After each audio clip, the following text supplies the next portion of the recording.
startup tuh nggak ada di kampus kita ya. Kita sebagai startup founders Ngerak itu nggak ada di kita dari kampus kita. Nah mungkin saya akan sharing sedikit tentang social capital. Bagaimana kita bisa meng-leverage social capital kita. Karena Indonesia itu sebagai peringkat nomor 6 social capital di dunia. Kita malah sebagai peringkat nomor 1 sebagai negara yang paling donatur berdasarkan World Charity Index di tahun 2020 ya, setelah kita masuk ke. Nah, oke, mungkin saya boleh minta tolong share screen.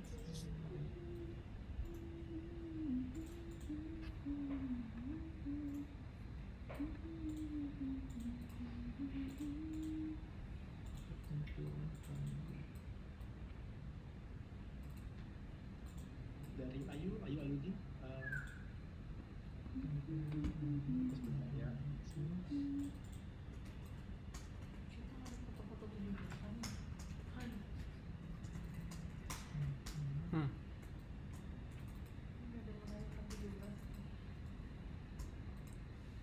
Itu konten doang.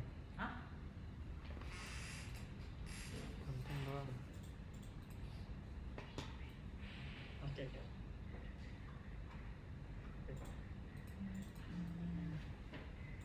Next, tolong.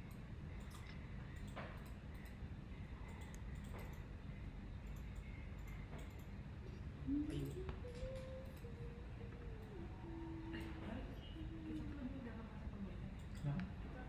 Atau boleh saya ngobrol saja yuk?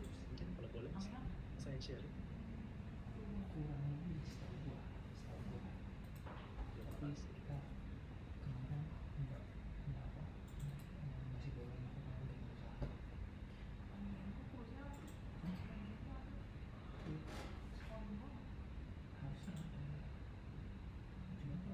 Saya sudah jelas. Oke.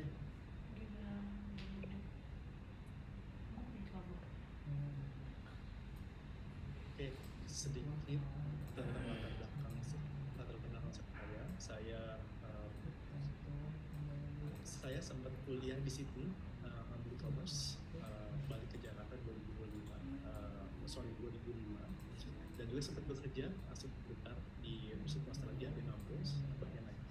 Setelah itu saya bergabung di Bank Danamon, setelah itu Bank DBS, pernah juga bergabung di Standard Chartered, dan sempat juga kerja di manajer investasi di Hong Kong, tapi belum Indonesia.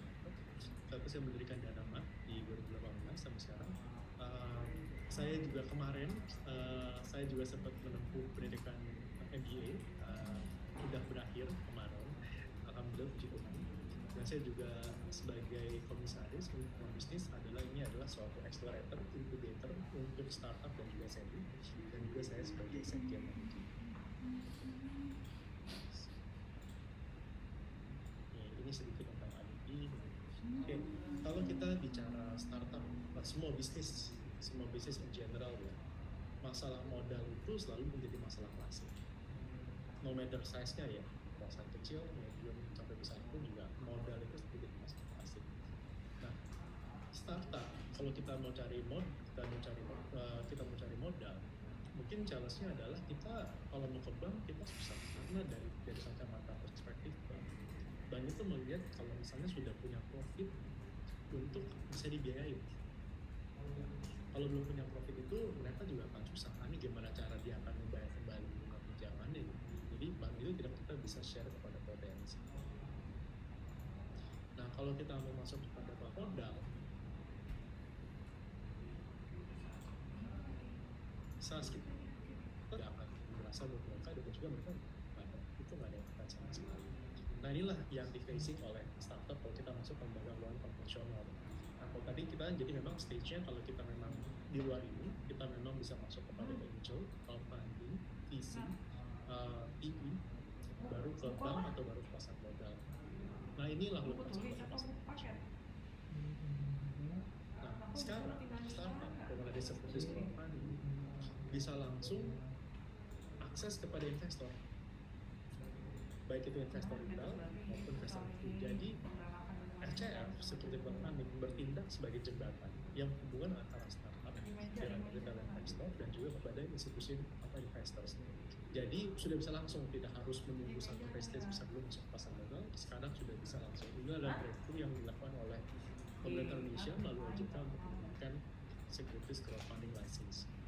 Nah, inilah jadi crowdfunding platform menghubungkan antara crowd ini yang sebelah kiri pada project-project tadi project based startup yang ada di sebelah kanan. Nah, ini sedikit tentang aspek regulasi ya, akses modal, option protes, jumlah dan informasi. Nah, mungkin saya akan skip ke belakang ya. Saya akan jenis efek. Jadi bagaimana teman-teman founders bisa menggalang modal? Oke, pertama dengan menjual saham. Ini sama yang diperlakukan seperti kepada VC ya. Jadi kita jual saham kita untuk dapat modal.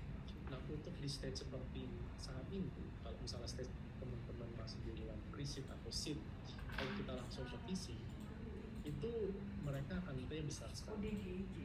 Mereka invest di awal. Kenapa mereka minta besar? Karena mereka mengambil resiko besar juga untuk di awal. Karena yang kita bisa share adalah potensi dan juga proyeksi.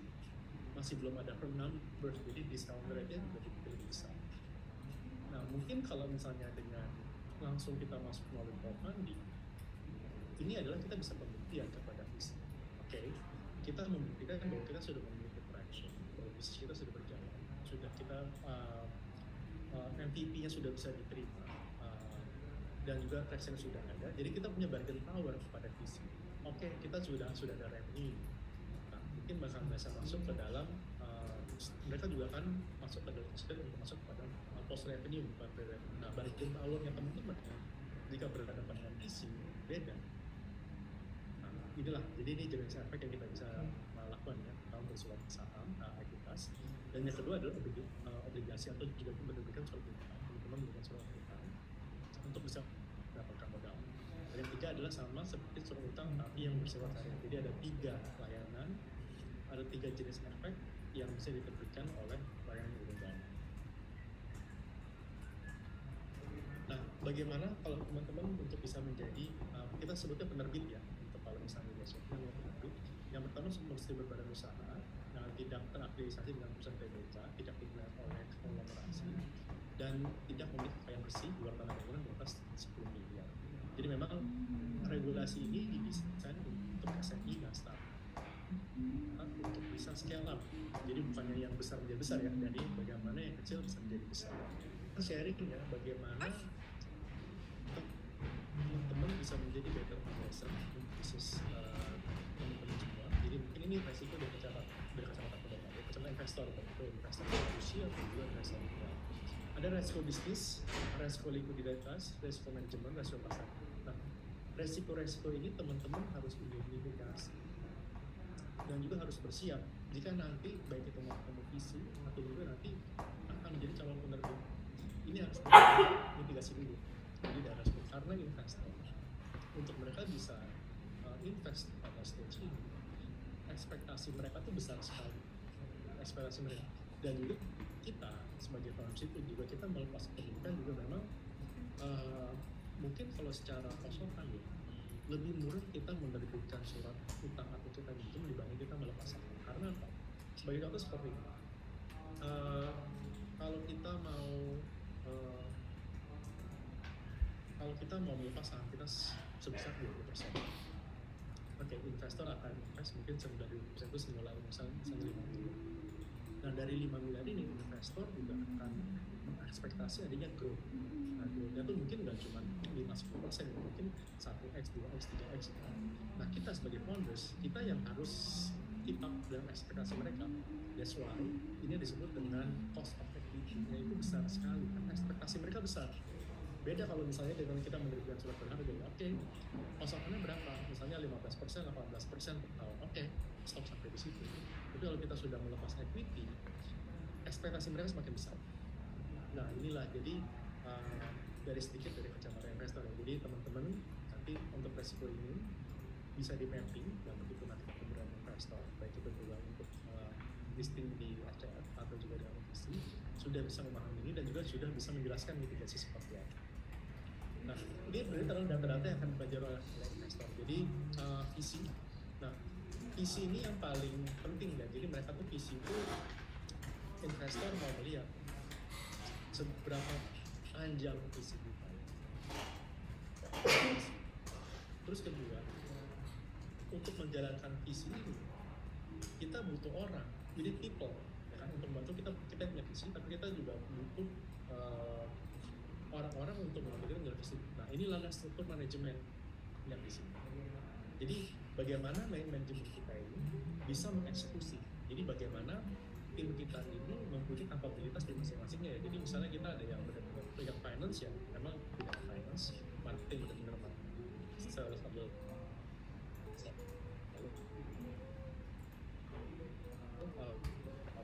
operation juga. Terus yang ketiga, struktur kepemilikan. Jadi mereka biasanya juga akan melihat ya, kalau misalnya visi, kalau kita bicara visi ya, mereka juga akan lihat siapa sih yang saham utamanya, terus ada di siapa saja, kontribusinya apa. Kalau misalnya terlalu banyak investor tidak akan terlalu menarik juga, karena mereka juga akan bagian ya. Karena investor itu seperti mereka seperti trader, mereka buy low, sell high. Itulah, jadi mereka juga melihat kalau misalnya founder share-nya masih lebih besar, berarti greed untuk bisa maju juga lebih besar ya, kira bisa besar.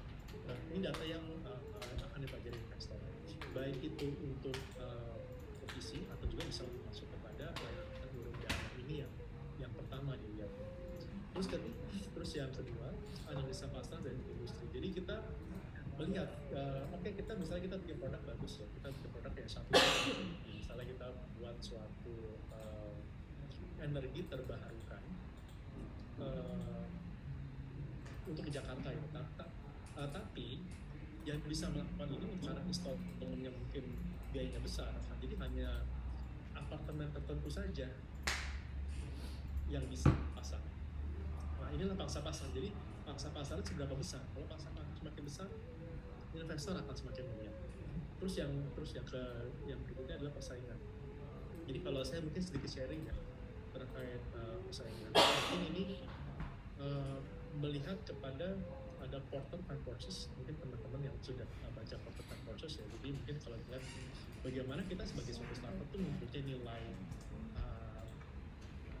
daya tawar lebih terhadap kita ke supplier, terhadap kita buyer, terhadap kompetisi, dan juga terhadap substitusi dan juga terhadap pengelolaan. Nah, daya saing kita itu mesti bisa bagus, mesti tinggi. Kalau daya saing kita lemah, itu akan impact kepada profitability kita. Jadi teman-teman juga mungkin bisa reassess lagi ya, bisa di audit lagi kira-kira daya saing kita itu seperti apa. Nah, ini juga salah satu faktor yang akan dilihat oleh investor. Jadi kita mesti memperhatikan baik dari segala aspek, apakah kita punya daya saing atau enggak, karena itu akan impact kepada profitability. Yang berikutnya model bisnis dan strategi. Bagaimana kita menciptakan produk dan layanan itu yang beda dengan yang lain. Bagaimana ya, itu ini akan dilihat juga oleh investor. Karena kalau misalnya bisa invest, kalau misalnya bisa diduplikasi, bisa disubstitusi, tidak ada competitive advantage, after mereka kurang. Jadi balik lagi seperti tadi framework Porter Fan Courses ya. Jadi bagaimana ini dengan substitusi atau new entrance seberapa besar. Dan juga struktur pemasaran, bagaimana untuk bisa bagaimana execution itu kita bisa. Resiko dan tantangan ini balik lagi tadi pada resiko bisnis ya, yang tadi di awal saya juga sebutkan. Kita juga mungkin bisa menjabarkan. Setelah itu juga kita juga bisa menjelaskan mitigasinya kepada investor untuk bahwa memang ada potensi seperti ini, tapi kami sudah siap jika ada resiko seperti jika kita menghadapi resikonya. Nah, yang berikutnya adalah yang dilihat oleh investor. Jika kita melakukan financing baik itu untuk aktivitas atau juga untuk obligasi ya. Sebenarnya dana yang kita raise ini untuk apa? Dan apakah kita butuh sebesar itu? Apakah kita bisa tetap atau saran saya kita hanya raise sesuai dengan kebutuhan saja, karena kita dengan kita raise besar di awal, valuasi kita juga sudah keluar. Karena kalau kita bisa raise kecil, kita bertumbuh, valuasi kita juga moving, valuasi kita bertambah. Jadi itu akan menguntungkan teman-teman juga. Jadi sehingga tidak harus menjual saham lebih besar, tidak melepaskan saham lebih besar. Nah, ini sedikit terkait dengan rencana pendanaan. Nah, proyeksi keuangan. Jadi bagaimana nih teman-teman membuat mungkin satu proyeksi yang disupport oleh data-data penjualan dan kemampuan untuk eksekusi. Ini akan melihat pertumbuhan.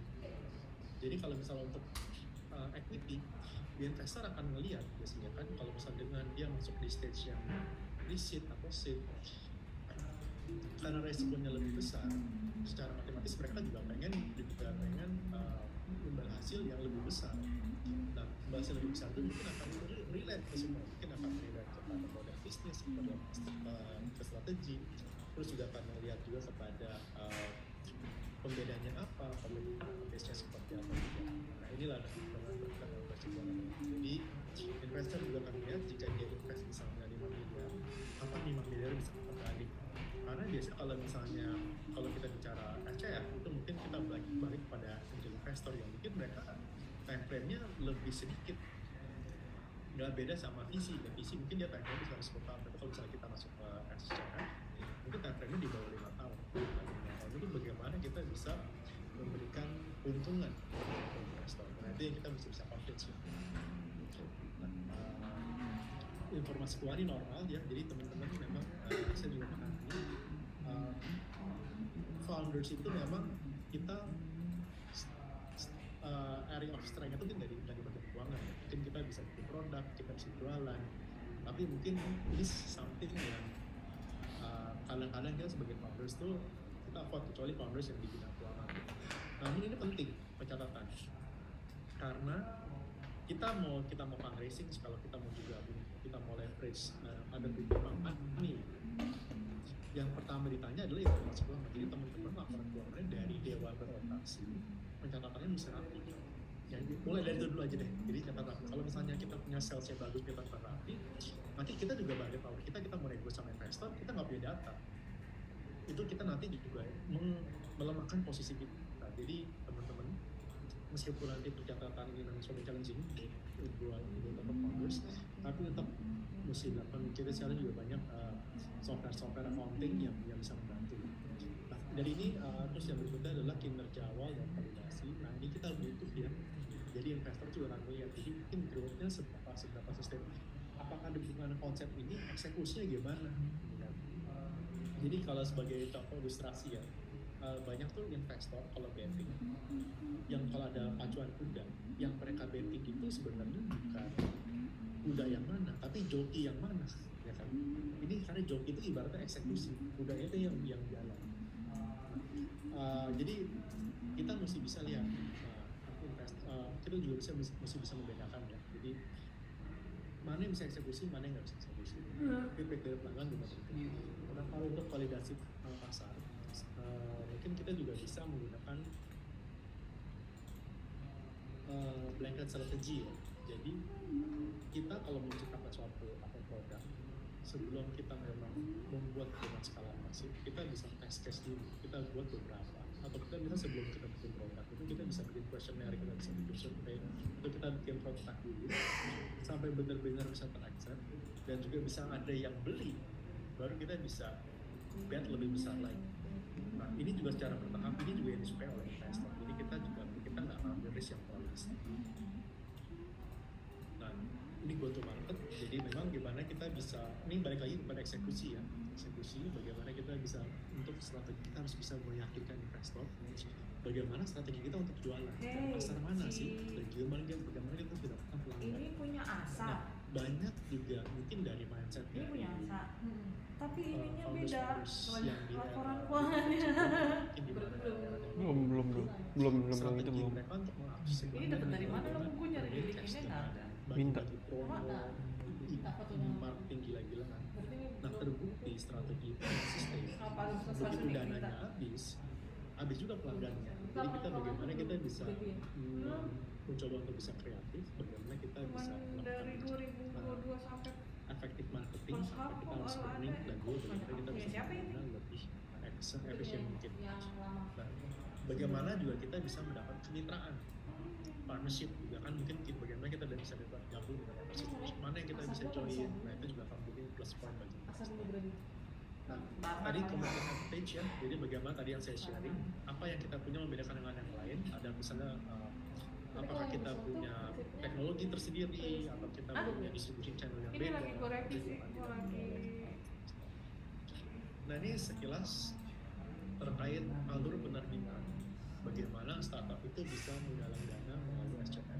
Yang pertama adalah kita registrasi pada platform SCM, terus fill data, verifikasi.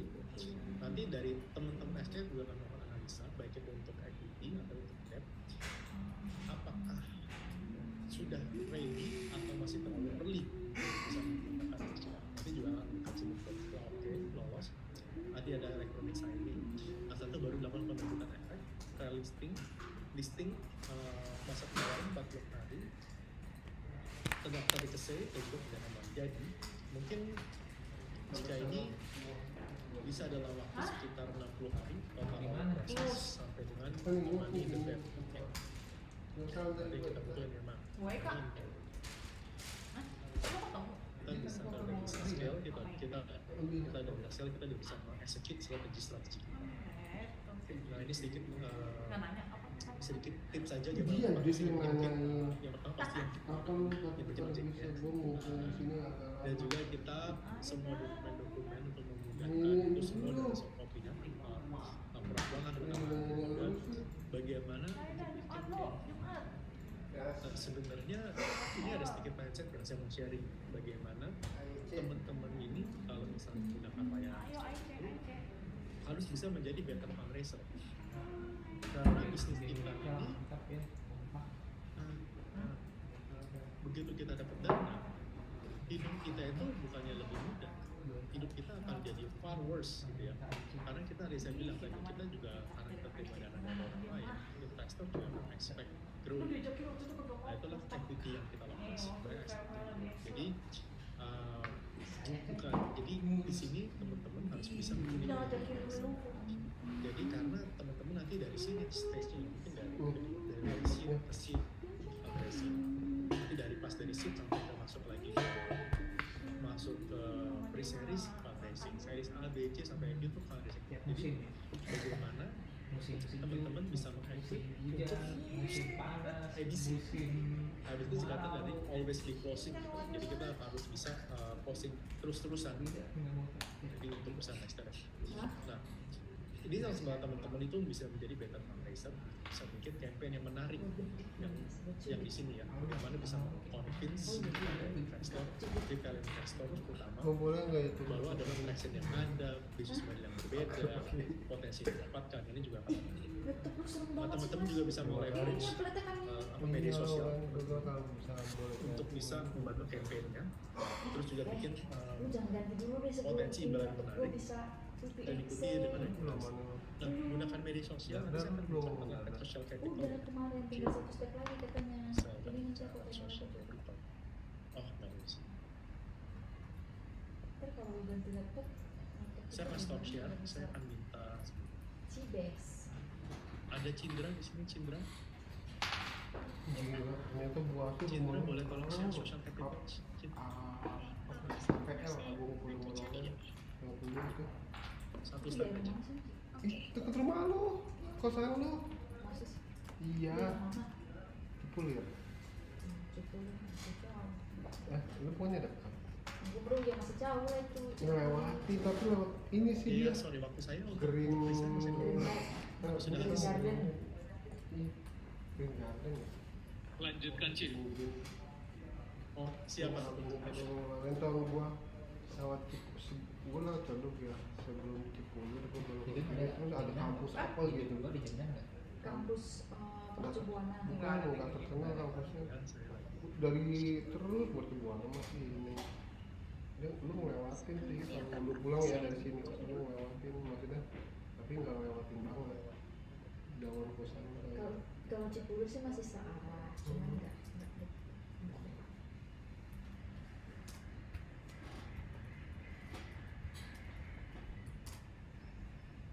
Ini bisa restart kan? Saya nanti akan sharing terkait social capital yang mungkin nyambung dari apa yang tadi saya share di awal bahwa Indonesia sebagai peringkat utama untuk social capital. Jadi untuk kita melakukan presiden di Indonesia khususnya ya, kita bisa meleverage social capital kita. Jadi ditambah lagi dengan kita punya culture yang cocok ya untuk kita untuk melakukan pengalaman yang dana, yaitu kita punya culture yang saling membantu. Dan ini sesuatu mengenai dulu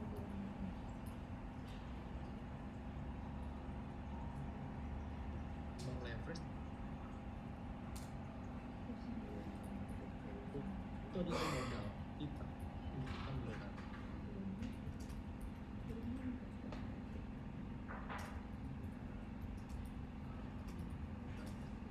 Maka itu tadi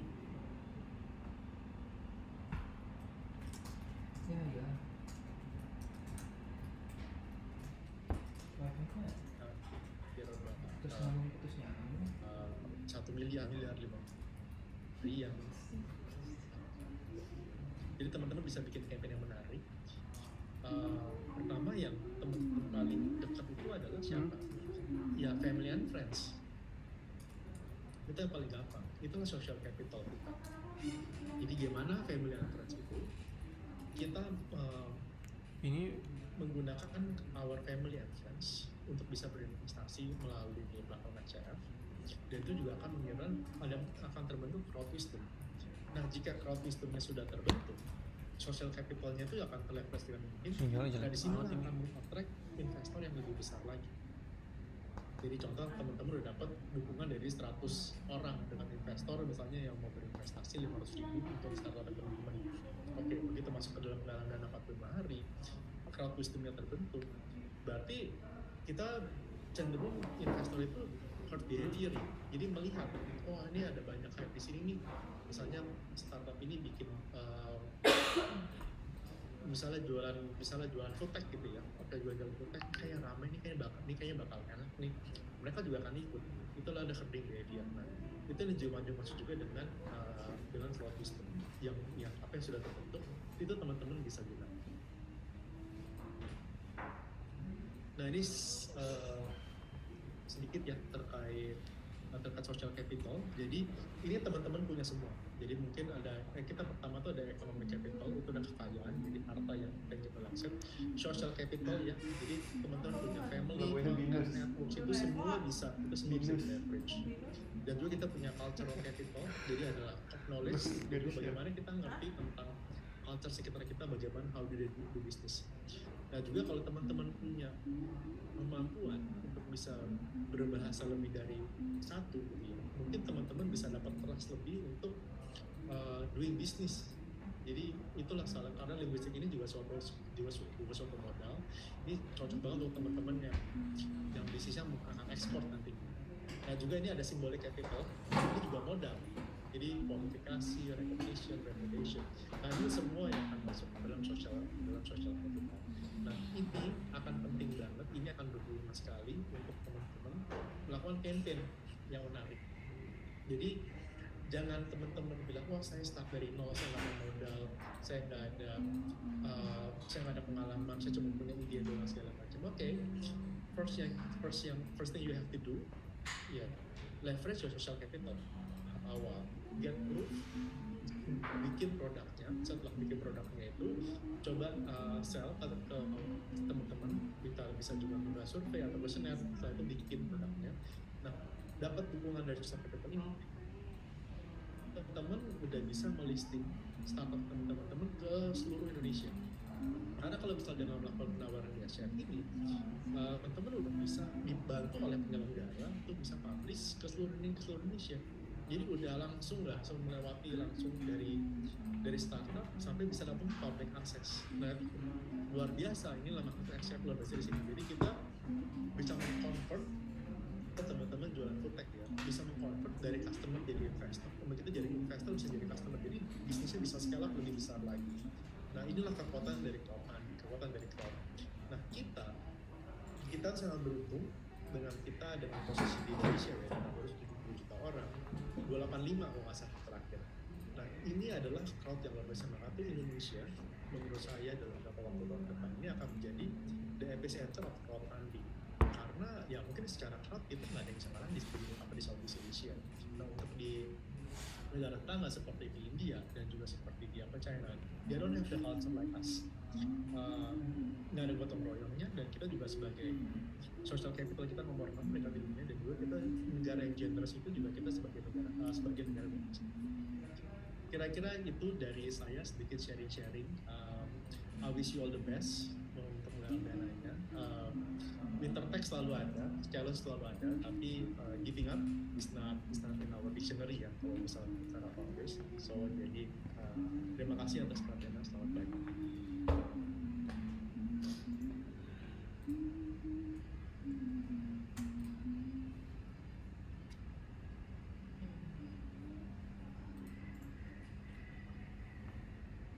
Baik, berikut tadi adalah pemaparan materi mengenai crowdfunding seperti yang telah disampaikan oleh Mas Patrick ya. Nah, langsung saja setelah ini kita memasuki pada sesi Q&A yang akan dipandu oleh Mbak Windy Wibowo selaku moderator. Kepada Mbak Windy, silahkan. Bukan Dora Indigo. Hah? Bukan Indigo. Oke, selamat Kendor. pagi, selamat siang atau pagi nih Pak Patrick. Terima kasih banyak Pak sudah memberikan materi pada pagi ini yang sangat insightful gitu ya. Dan kami pun sebagai inkubator belajar banyak gitu ya. Ternyata inilah yang membuat perspektif dari investment SCF itu berbeda gitu ya. Jadi it's something that we always selalu mencari gitu ya, pembedanya seperti apa. Nah, sehingga di sini hari ini kita ketemu nih, beginilah kisi-kisi gitu ya yang kita cari. Oke, nah mungkin sebelum masuk ke pertanyaan teman-teman di forum ini gitu ya, saya sebagai moderator akan menanyakan pertanyaan terlebih dahulu nih ke Pak Patrick gitu ya sebelum kita masuk ke teman-teman. Nah, saya punya 2 pertanyaan awal untuk pembuka. Yang pertama adalah tadi Pak Patrick menyebutkan bahwa si investor SCF ini bertindak certain behavior ya Pak ya. Jadi ada beberapa tren mungkin ya atau teknologi yang diikuti oleh investor dan itu akan membentuk communal behavior dari para investor. Nah mungkin mendalami dari situ Pak, untuk tren atau mungkin certain behavior yang sekarang sudah mulai kelihatan nih untuk di market, apakah ada certain trends gitu Pak atau sesuatu yang memang investor dari SCF ini sedang cari untuk sekarang? Mungkin itu bisa dijawab dulu Pak Patrick. Ya, terima kasih Mbak Vicky. Ya, jadi kalau konsep penggalangan dana ya, jadi memang skema itu transparan. Jadi contoh kita mau raise 1 miliar, dan jumlah investor yang akan berpartisipasi itu mereka akan secara transparan juga terlihat. Kira-kira dalam proyek 1 miliar ini sudah ada 30 orang yang menggalang senilai misalnya 100 juta, atau sudah ada 60 orang yang menggalang senilai mungkin 400 juta. Dari 400 juta sampai 1 miliar ini masih ada gap ya, dari gap ini. Nah biasanya investor berikutnya lagi tuh mereka akan melihat produk ini sebenarnya kira-kira bisa berhasil nggak ya. Mereka pasti, setiap investor pasti dapat tanya. Nah tapi mereka bisa melihat, wah ini kayaknya nih produk ini sudah didukung oleh 30 investor retail. Berarti 30 investor retail ini mempunyai belief either kepada produknya atau juga kepada founders. Jadi mereka juga, karena investor juga bisa salah ya. Dan mungkin lebih baik salah berjamaah dibanding salah sendiri kali. Jadi mereka juga melihat seperti itu. Nah itulah yang jadi secara spesifik sih mungkin tidak ada any kind of sectors atau tidak ada produk-produk tertentu gitu ya, tapi mereka melihat bahwa sudah ada validity terhadap foundersnya atau terhadap produknya. Jadi mungkin jadi 30 orang pertama ini kan mungkin investor berikutnya lihat ini sebagai army of beta tester. Oh ini kayaknya udah di beta tester nih oleh 30 ini, jadi kita bakal masuk. Kira-kira itu seperti itu. Oke, jadi validity atau tadi communal validity tadi ya yang dicari untuk product market fit nanti yang bisa pada akhirnya nanti building trust di market gitu ya Pak Patrick. Oke, mungkin second question from me adalah tadi juga kita sudah diberikan sneak peek sedikit sama Pak Patrick tentang social capital gitu ya Pak ya.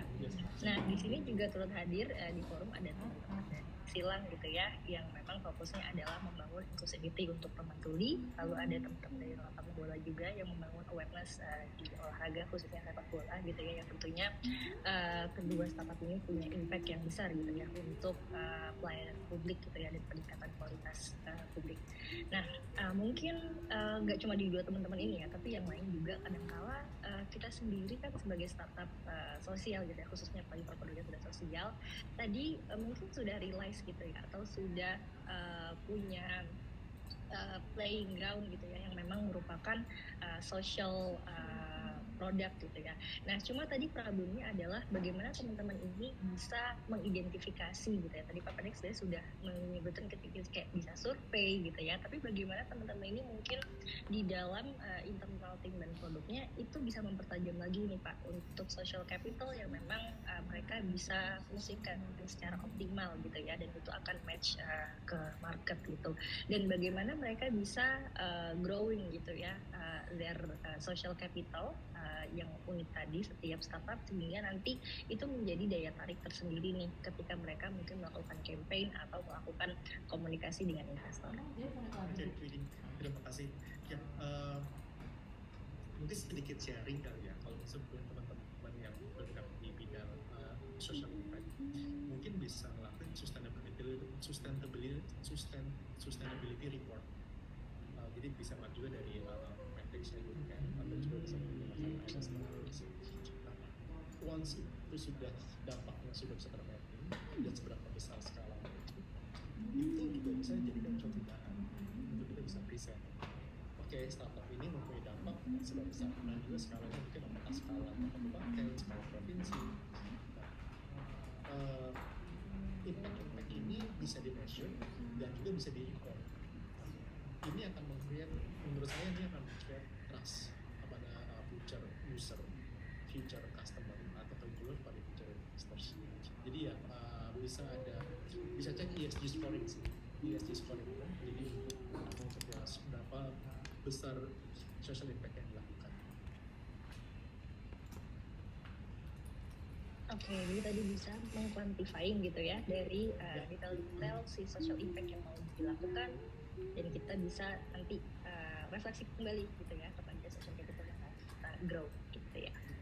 Thank you Pak Patrick. Nah mungkin ini saya jadinya sebenarnya masih punya banyak pertanyaan banget nih supaya berbagi dengan yang lain. Mungkin di sini kita buka dulu ya teman-teman 2 pertanyaan gitu ya dari rekan-rekan partisipan. Kami persilakan untuk raise hand apabila teman-teman memiliki pertanyaan. Silakan rekan-rekan.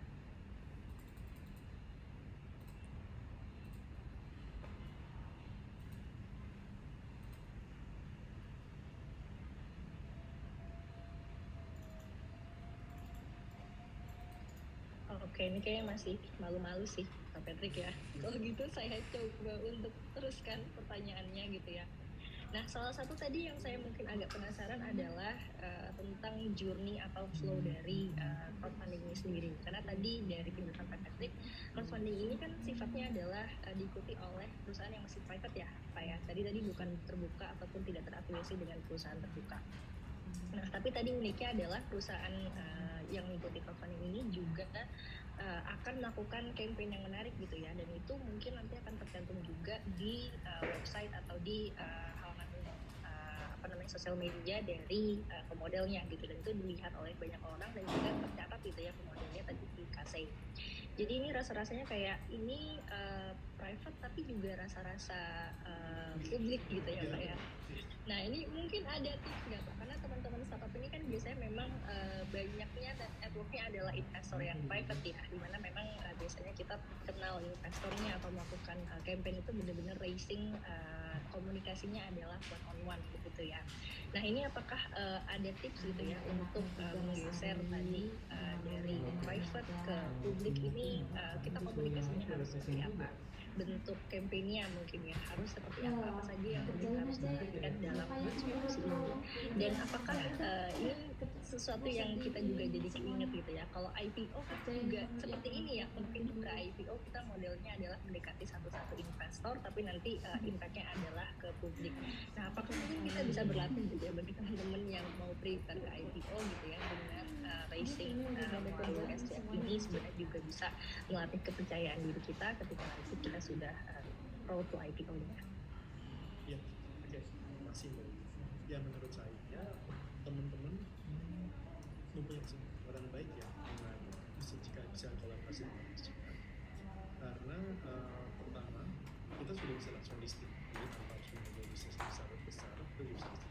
Dan kedua kita bisa meleverage suatu produk.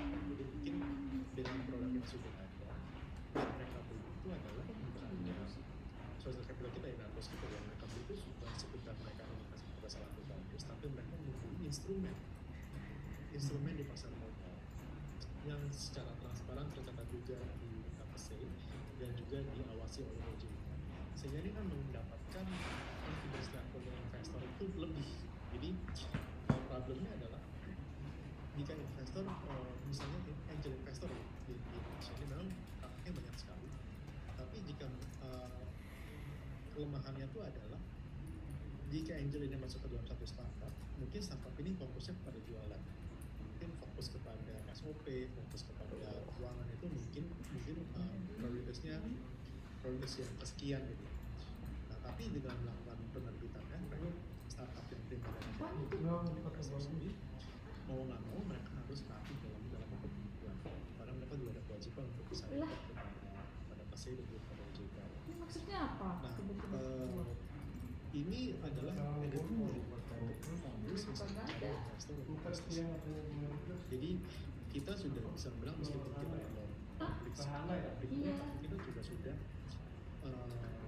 berperilaku sama seperti layaknya emiten.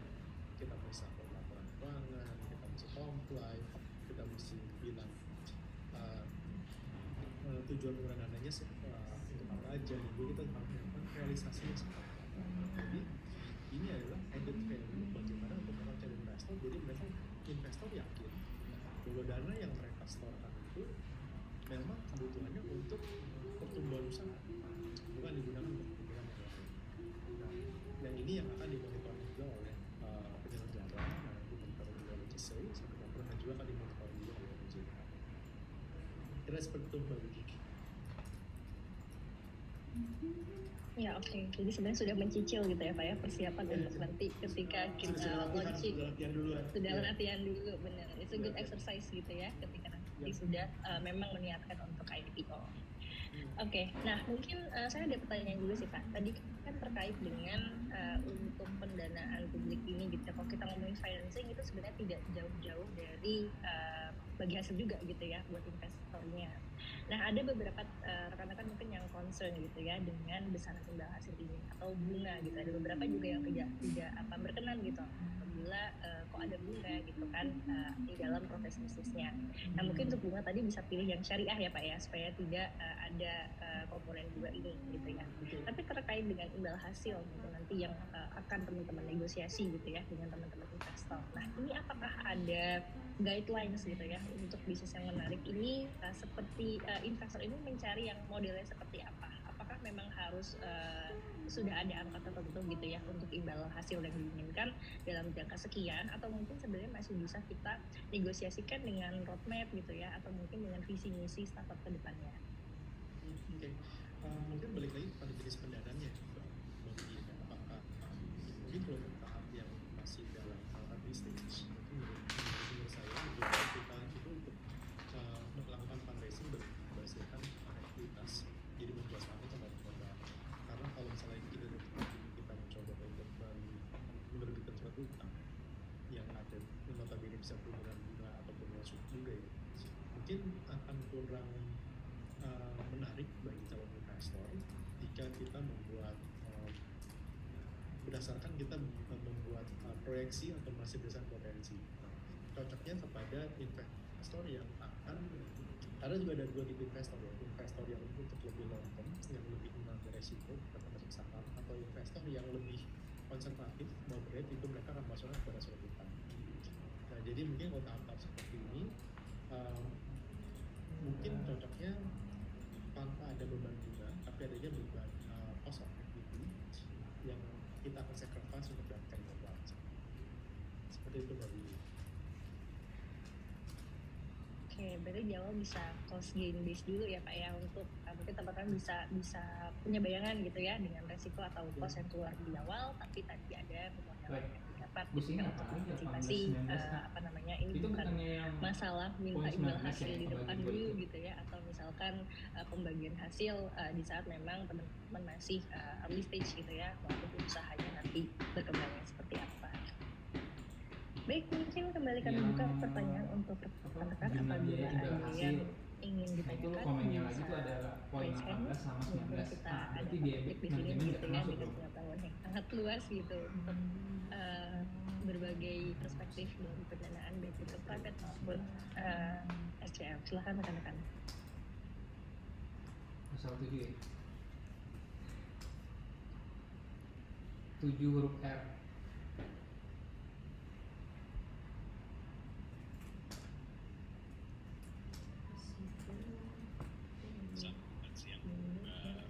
Silakan Pak.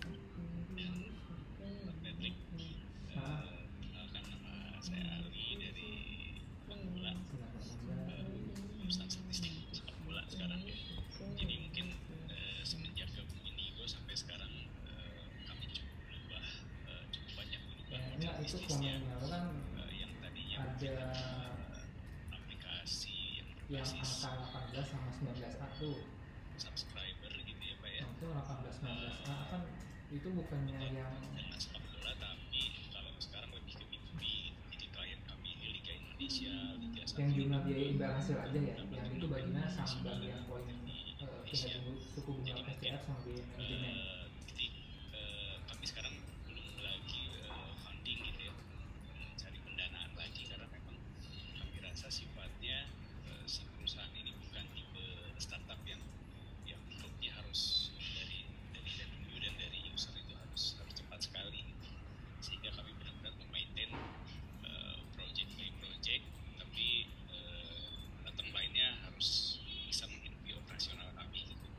Nah, untuk perusahaan seperti ini juga sebetulnya bagi kami pondasinya juga belum kuat gitu ya, secara keuangan gitu, sehingga perkembangannya mungkin Kalau yang pasal tidak 7 kan bisa dia bahas se-eksponensial faktor startup nah, gitu ya. kewajiban yang tadi Tapi itu kan betul-betul si mempertimbangkan penerbit ini wajib bayar tingkat suku bunga SCF dan biaya manajemen sebagai revenue, resiko dan yang ada. jumlah Nah, biaya untuk imbal perusahaan hasil model tuh. kami ini Nah, biaya imbal bisa berkembang biaya lebih cepat itu jumlah biaya model imbal hasil funding itu kan seperti kebagi apa dua yang tuh. yang Ada yang kira-kira ada cocok ya apa Patrick, tingkat suku apakah bunga SCF sama biaya manajemen. Itu kan di poin 19 semua. investor juga Tapi bisa tertarik dengan model-model perusahaan yang justru 19 doang. lebih konvensional. Bukan biaya administrasi kan, bukan provisi kan Sekarang itu. masih Bukan Ali. belum. Salam kenal. lama. Menarik sekali bisnisnya. Kalau boleh Nah, gimana nih, gimana? Gimana? usernya sudah ada berapa banyak? Sekarang user sih Hmm. tidak terlalu banyak Pak ya, tapi justru Tetap nih lah.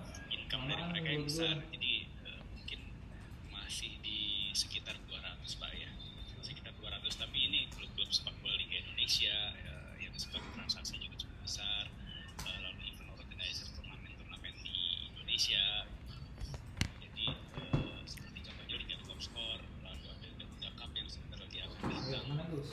Kalau klub sepak bola dan Nusantara United, Barito Putra, dan sebagainya. Jadi sangat B2B sekali. Bentar. Kalau menurut saya ya, karena kalau misalnya bola ini kan fanbase-nya belum besar sekali lah, apalagi di Indonesia. Ini something yang kita Belum bisa ditambahin aja kali ya? corporate, Karena kan cuma gue taruh di definisi soalnya game kepada investor itu. Contoh kita buat tiket size di bawahnya. ini mungkin 500.000 sudah bisa invest. Gitu. Nah, benefitnya untuk dapat satu lembar saham ini bisa dapat privilege kalau bola mungkin kayak event-event Iya. Nah, jadi yang kita jual adalah experience. Jadi mungkin experience-nya itu experience yang kita jual. Jadi dengan dia memiliki ownership, mungkin divaluasi dulu ya. Mungkin akan dilego misalnya sekitar 20%. Nah, dari 20% itu bisa menjadi misalnya 3.000 lembar saham misalnya. Jadi masing-masing lembar saham misalnya kita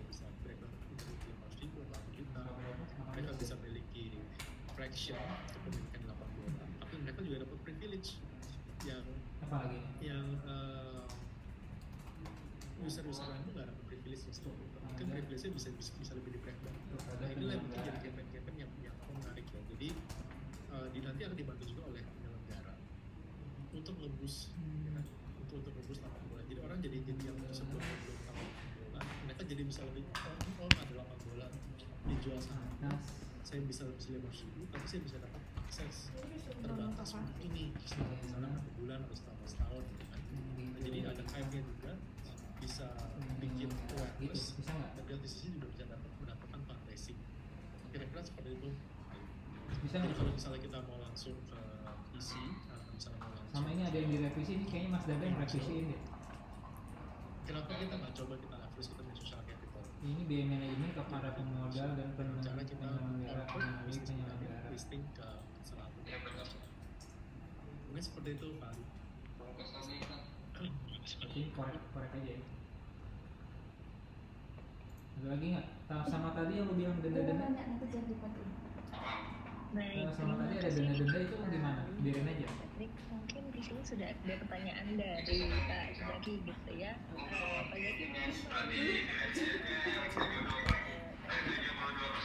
Zaki Itu di perjanjian penerbitan itu. Oke.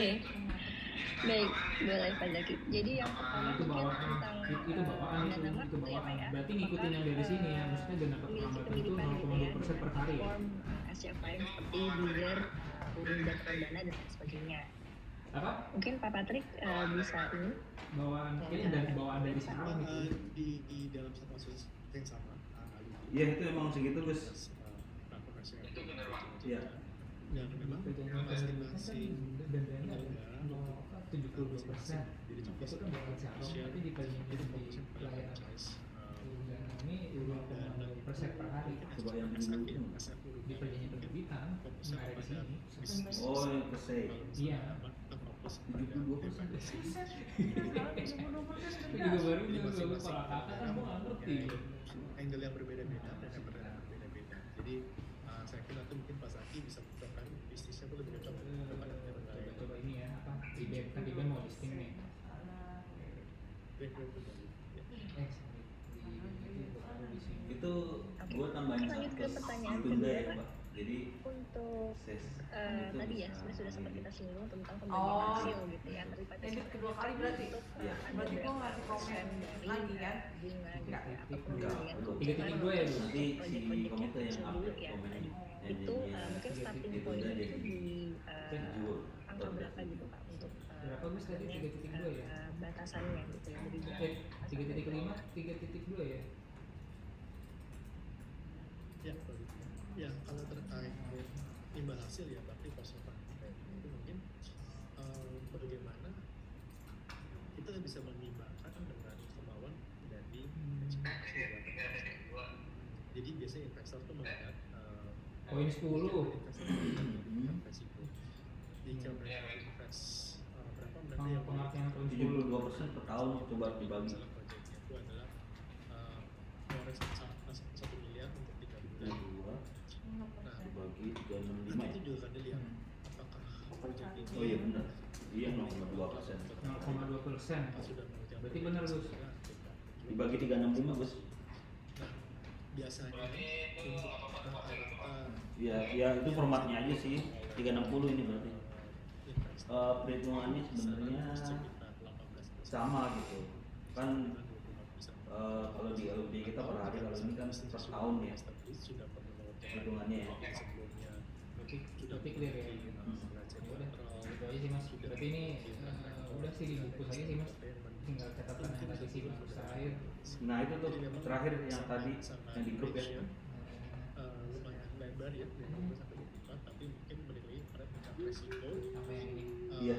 Itu kan sebenarnya imbal jasanya itu kan ke pemodal ya.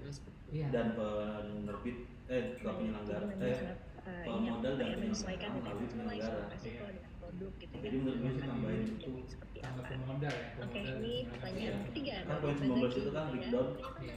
ke pemodal juga, ke penyelenggara juga kan. Untuk Iya. raise Bisa funding jadi gitu ya, ke jadi ada penyelenggara, project ke based gitu pemodal ya, dan penyelenggara melalui kebijakan. penyelenggara. Nah tadi mungkin sebenarnya sudah Udah sempat langsung disampaikan accept oleh aja. Pak Patrick ya mengenai proses untuk pengajuan dana seperti apa gitu ya, tapi mungkin Pak Jaki di sini minta kisi-kisinya Pak untuk berapa lama nih kira-kira timelinenya gitu ya Lagi, untuk Gus. pengajuan proposal Jangan dan tiba-tiba mungkin ini bisa lagi lu, pencairan funding bakar. juga Enggak, yang lu komen ini kan banyak di akhir Gus. Coba cek lagi yang gua baru checklist ya, tuh. sehingga mungkin nanti tidak Oh, ini. sampai Dicek lagi. berpengaruh kepada Jangan. Itu Mbak, itu pasti. Ya, untuk proses ya biasanya kita Coba ya. kita butuhkan ada data dulu, kita butuh data keuangan dari Yang baru gua cek setelah itu kita akan ada proses verifikasi. Proses verifikasi ini kita udah Sudah benar ya. apa 21. mungkin itu proses dari untuk Nah, 18 kan udah tuh. Benar, Gus. Iya. sekitar mungkin bisa sampai Yang pasal 8B. dilihat lagi masuk lagi dalam proyek itu juga proses Yang di akhir ya. proyeknya siapa pekerjanya apa sumbernya Saya juga kemarin juga Ini kan tuh udah itu tuh ada komen Orang lapangan 18. mungkin Berarti kan udah diubah jadi 18. mungkin bisa makan waktu sekitar 7 hari kerja Bener ya. dan juga Terus ini di syarat awalnya adalah data lengkap pasal tulis nanti beberapa analis dari Nano. platform masing-masing Pasal tujuh nano. kita ada data tambah Tanggal 23 bener ya. ada yang kurang Bener ya, Gus ya. jadi Pak sama baik, jadi berarti ada proses due diligence gitu ya Pak ya, dan tadi ada intro due diligence hal gitu ya, mungkin sekitar berapa Pak, 2-3 minggu gitu ya mungkin ya, itu tapi di luar dari fundraising yang dilakukan gitu ya. Dan setelah itu nanti ketika selesai sudah ada proses verifikasi juga ya, mungkin itu akan memakan waktu juga gitu ya. Nah itu baru kemudian misalnya seperti itu.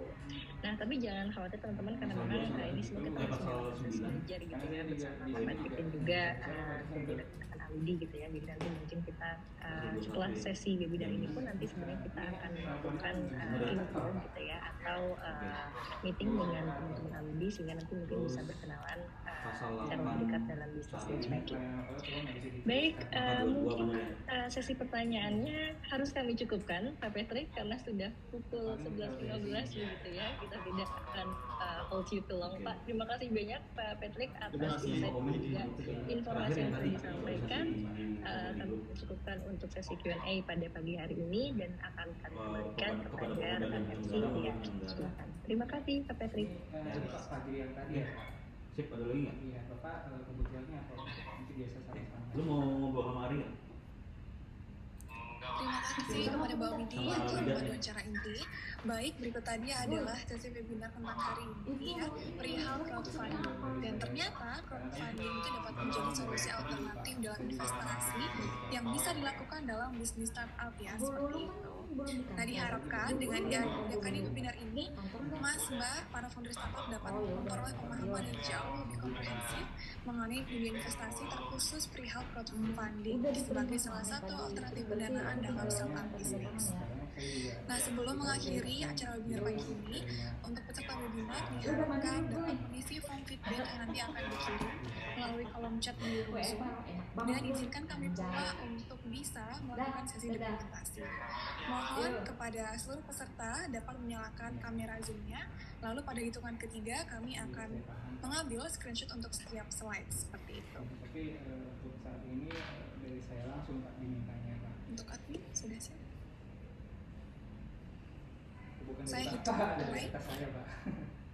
dari slide pertama, hitungan 1, 2, 3.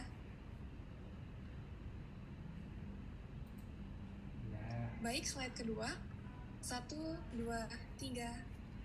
Tapi saya dimintanya kan juga dari atasnya. Oke. Mengingatkan kembali untuk para founder startup agar tidak lupa untuk mengisi form feedback yang sudah dibagikan melalui pesan room Zoom. Dan terakhir kami mengucapkan terima kasih kepada narasumber yang sudah berkenan dan semua peserta yang sudah hadir secara antusias untuk mengikuti acara ini dari awal hingga akhir. Saya atas nama Indigo Telkom Indonesia ingin menyampaikan permohonan maaf maaf jika terdapat kesalahan selama pelaksanaan webinar berlangsung. Akhir kata, wassalamualaikum warahmatullahi wabarakatuh. Selamat berapa ya? Nggak ada Pak. Terima kasih. Terima kasih Pak Patrick. Terima kasih. Ya, udah kalau misalkan Bapak Oh, tidak udah. tidak percaya ya sudah gitu. Saya izin deh.